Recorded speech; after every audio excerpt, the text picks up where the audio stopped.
नमस्कार। मिशन सच की टीम अभी रात के 2 बजे करीब जंतर मंतर पर आ चुकी है और अभी 8 बजे से हम यहाँ देख रहे हैं कि प्रोटेस्ट लगातार कंटिन्यू जारी हुआ है और अलवर के भी, बाहर के, बिहार से भी, यूपी से भी, हर जगह से लोग यहाँ पे एकत्रित होते जा रहे हैं।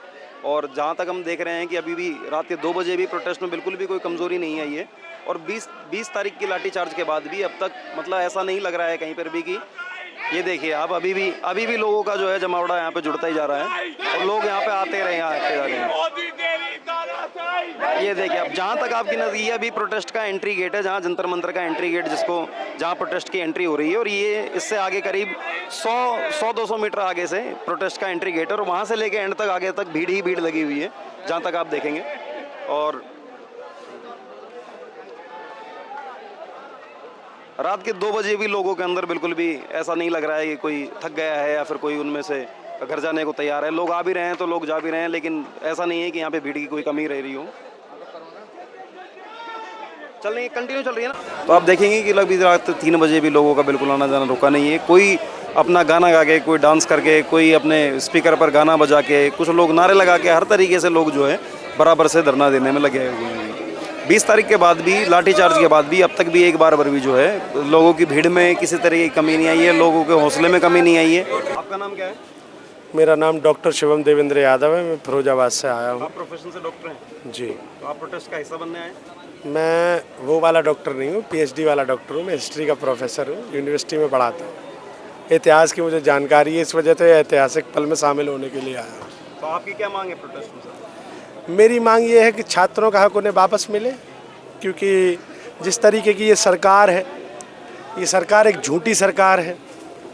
और यहाँ पर प्रोटेस्ट करने वालों से मैं तो यही कहूँगा कि सितमगर तुझको उम्मीदें जितनी होंगी उन्हें होंगी, सितमगर तुझसे उम्मीदें जिन्हें होंगी उन्हें होंगी। हमें तो देखना ये है कि तू जालिम कहाँ तक है। हम तो उनकी ये देखने आए कि हाँ, वो जालिम कहाँ तक हो सकते हैं, कहाँ तक ऐसे हो सकते हैं कि वो हमें इतना गिराएं, हमें इतना लाठियों से मारें, हमें डंडों से मारें। हम तैयार हैं।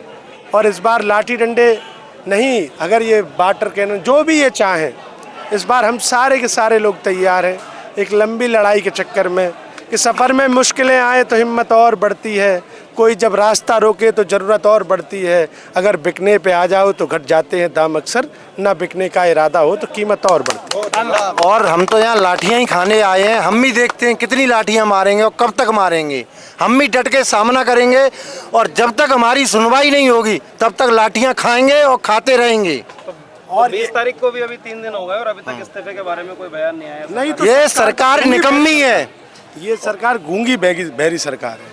इनके कान बंद हो चुके हैं और ये एक बड़े आंदोलन के चक्कर में थे और बहुत बड़ा आंदोलन हो चुका है। इससे आप ये देखिएगा, तयशुदा मानिएगा, अगर दुनिया में कहीं तितली भी फड़फड़ाती है तो पूरे ब्रह्मांड पर असर होता है।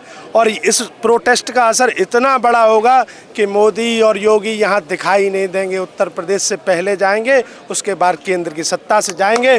और मैं कह देना चाहता हूँ आखिर में, ये सबसे बड़ी बात है कि लाठी डंडे हुनर दिखा क्या लेगा, लाठी डंडे हुनर दिखा क्या लेगा। ये रही जान, ये रही गर्दन, ये रहा सर, पता क्या लेगा।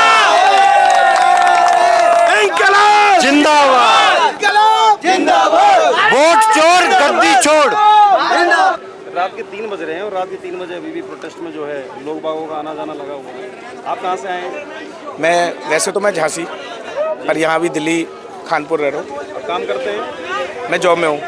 जॉब, तो आप ये प्रोटेस्ट के समर्थन में आए हैं? बिल्कुल बिल्कुल। तो रात के 3 बजे अभी तक प्रोटेस्ट में कोई कमी नहीं है? कमी तो एक ही है, इस्तीफा हो जाए। जो सब परेशान हो रहे हैं, जितने भी छात्र छात्राएं, हम भी पढ़े हैं, पर जब तक ये इस्तीफा नहीं होगा ये और बढ़ेगा। इस चीज़ में मैं एक चीज़ और बोलूँगा कि जो लाठीचार्ज वगैरह हुआ वो बहुत गलत हुआ। अगर आपके पास प्रशासन में कितने गुंडे होंगे, 100, 200, 500, 1000, 2000, 2 लाख, 10 लाख, 1 करोड़ स्टूडेंट से ज़्यादा नहीं होंगे। जिस दिन अगर स्टूडेंट सारे एक हो जाएंगे ना, प्रशासन के सारे गुंडे कम पड़ जाएंगे। और जो इस्तीफे के बाद आपको लगता है कि व्यवस्था ठीक होगी? व्यवस्था तो ठीक नामुमकिन है। आप समझ रहे हो, उस चीज़ को कोई नहीं सुधार सकता। तो फिर इसके लिए इस्तीफे की क्या जरूरत है अगर व्यवस्था नामुमकिन है ठीक होना तो? इसके लिए एक ही चीज़ है, जब भी कोई भी सरकार आए, कोई भी शिक्षा मंत्री आए, कोई भी पेपर लीक हो, चाहे वो रेलवे का हो, चाहे वो नीट का हो, पेपर लीक होने के बाद सीधे शिक्षा मंत्री को रिज़ाइन देना चाहिए। अकाउंटेबिलिटी लेनी चाहिए। हाँ, क्योंकि आज की डेट में कोई भी एक टीचर है, अगर वो कुछ गलत करता है, आप डायरेक्ट उसे सस्पेंड कर देते हैं। आपने स्कूलों में मारना अलाउ बंद कर दिया, सब कुछ कर दिया। शिक्षा मंत्री के कुछ नहीं, अंगूठा छाप थे, है और रहेंगे। उन्हें फ़र्क नहीं पड़ रहा कि कौन सा पेपर लीक हो रहा है। जो पेपरों में बच्चे जो फीस भर रहे हैं ना, उससे सरकार का जो खजाना बढ़ रहा है, उन्हें उससे मतलब है। यहाँ बच्चे पिट रहे हैं, उन्हें उससे भी मतलब नहीं है। एक महीने से अभी ये पीसफुल प्रोटेस्ट जो जारी है, अभी तक इस्तीफे का कुछ उनकी तरफ, सरकार की तरफ से कोई बयान आया नहीं है। भाई तो मैं आपका इसके ऊपर क्या कहना है कि इस्तीफे के लिए प्रोटेस्ट जारी रहेगा? प्रोटेस्ट तो जारी रहेगा, और अगर शांति से ना माने तो हम भगत सिंह के भी रूप ले सकते हैं, सब बच्चे जानते हैं। बहुत बहुत धन्यवाद। तो अभी भी प्रोटेस्ट के 3 बजे बाद भी लोग बाग जो है सफाई करने में लगे हुए हैं। प्रोटेस्टर खुद सफाई कर्मियों के साथ मिलकर सफाई करने में लगे हुए हैं, खाना बांटने में लगे हुए हैं, एक दूसरे की मदद करने में लगे हुए हैं।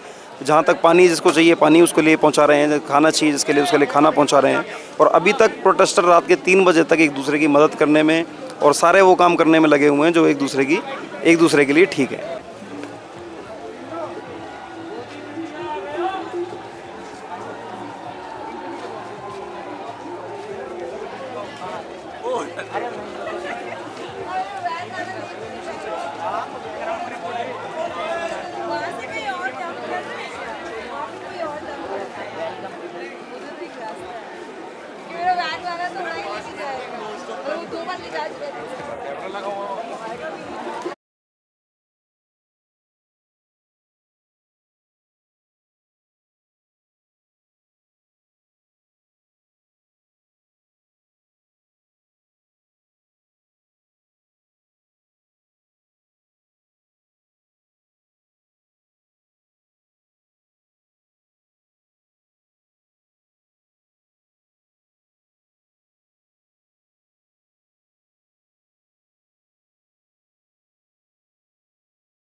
पुलिस बाहर है, ये भी बाहर है, जितने गाड़ी सब हो गए बाहर।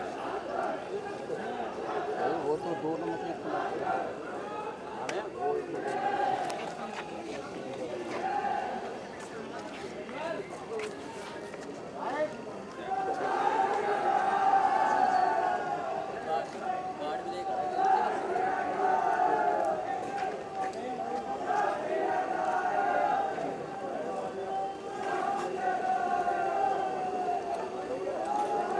भाई थोड़ा सा पूरा सा